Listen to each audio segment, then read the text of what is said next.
ไอทีประจำบ้านสวัสดีครับมาชมวิธีใช้งานเครื่องเป่ารองเท้าเดียม่าสั้นๆนะครับเดียม่าชูไดเออร์ตัวนี้ราคาไม่แพงสามารถสั่งซื้อได้ตามร้านค้าออนไลน์ใต้คลิปนะครับผมสั่งมาใช้งานก็เลยจะมาทำวิธีใช้งานอย่างง่ายๆกรณีที่คุณได้ภาษาจีนนะครับผมสั่งแล้วได้ภาษาจีนก็ไม่เป็นไร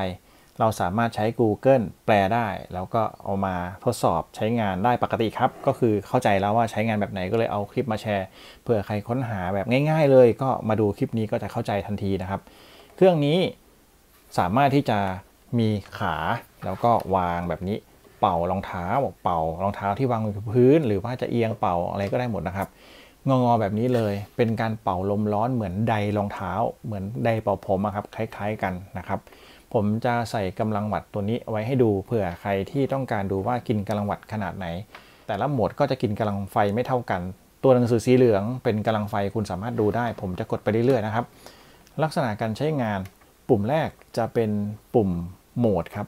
มีอยู่4โหมดนะครับอันนี้โหมดมาตรฐานด้านขวาเป็นโหมดเป่ารองเท้าหนังแล้วก็ถัดลงมาตัวนี้เป็นเป่าลมเย็นเบาๆแต่ก็อุ่นๆนะครับแต่เป็นลมอ่อนนะแล้วก็โหมดสุดท้ายเป็นโหมดโอโซนลดกลิ่นรองเท้านะครับตัวนี้เป็นโหมดนะสามารถใช้ปุ่มนี้ปรับโหมดปุ่มกลางเป็นปุ่มเวลาครับเลือกเวลา30นาที60นาที120นาที180นาทีตรงนี้นะครับปุ่มสุดท้ายเป็นกดเปิดหรือกดปิดการปิดจะไม่ได้ดับทันที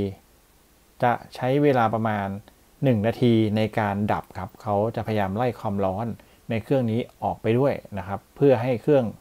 ยืดอายุการใช้งานเครื่องอะไรประมาณนั้นนะครับเริ่มเปิดครับตอนนี้โหมดอยู่ที่เป่าหนัง30นาทีนะครับสามารถเลือกได้เป็นถัดมาเป็นเป่าลมอ่อนนะครับ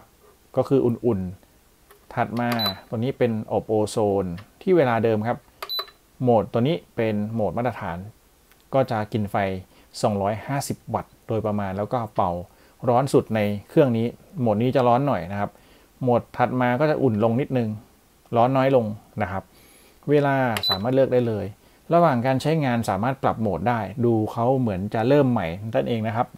เริ่มนับใหม่นะระหว่างใช้งานคุณสามารถปรับโหมดได้ตลอดเวลาแต่ก็ดูเหมือนเขาจะเริ่มนับเวลาใหม่นะครับลองเปิดใช้งานโหมดมาตรฐานครับที่เวลา30นาทีนะครับเปิดใช้งานก็จะมีเสียงแบบนี้เหมือนไดเป่าผมแต่เบากว่านะครับเป่าลมร้อนออกมาตรงนี้ก็จะเป็นอุ่นๆทั้ง2ขาเป่ารองเท้าได้2ข้างนั่นเองนะครับตอนนี้ผมวางเอียงๆอยู่เป็นการออกแบบของเขาให้วางเอียงได้แบบนี้ลมเข้าด้านข้างด้านล่างด้วยนะครับถัดมาผมสามารถเลือกโหมดถัดมาได้กลับไปที่โหมดเดิมก่อนนะครับตอนนี้โหมดแรกโหมดมาตรฐานนะครับกินไฟอยู่ที่250มีเด้งลงมาเหลือ150ด้วยแล้วก็สลับขึ้นไป250เป็นโหมดของเขาในการสลับกินกำลังไฟนะครับ150กับ250นะครับโหมดที่2ตัวนี้เป็นเป่าหนังก็จะกินไฟน้อยลงมาหน่อยประมาณ120วัตต์นะครับแล้วก็โหมดถัดมาเป่าลมเบาครับอุ่นๆเบาๆกินไฟ70วัตต์นะครับแล้วก็ถัดมาเป็นโหมดอบโอโซนกินไฟประมาณ95วัตต์นะครับคุณสามารถปรับโหมดไปได้เรื่อยๆนะครับเวลาก็ปรับได้เช่นเดียวกันต้องการเปลี่ยนเวลาก็ปรับได้ถ้าต้องการปิดก็กดปุ่มนี้ปิดแต่จะไม่ปิดทันทีนะครับพอกดไปก็จะเป็นสัญญาณแบบนี้สัญญาณติ๊ดๆก็คือให้รอก่อนรอเขาดับก่อนค่อยเริ่มรอบใหม่ดูเหมือนเขากำลังเคลียร์ความร้อนออกจากเครื่องอยู่นะครับก็เป็นวิธีการใช้งานสั้นๆคุณสามารถประยุกต์ใช้งานทั่วไปได้สำหรับคนที่ต้องการเครื่องเป่ารองเท้าก็ดูดีครับวัสดุดูดีสไตล์เดียม่าวัสดุดูหนาแข็งแรงเสร็จแล้วครับ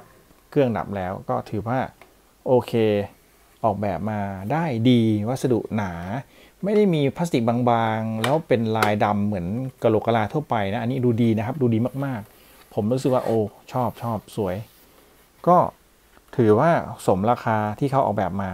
แต่เดี๋ยวขอทดสอบใช้งานจริงก่อนเดี๋ยวจะรีวิวให้ชมคลิปนี้มาสั้นๆเอาวิธีการใช้งานมาให้ คนที่ได้เครื่องภาษาจีนนะครับก็ดูคลิปนี้จะได้ใช้งานได้เร็วๆนะครับส่วนการใช้งานจริงเนี่ยรอคลิปต่อไปเดี๋ยวผมลองทดสอบก่อนจะมารีวิวถึงข้อดีข้อเสียให้ชมนะครับสำหรับคลิปนี้ขอบคุณที่รับชมครับสวัสดีครับ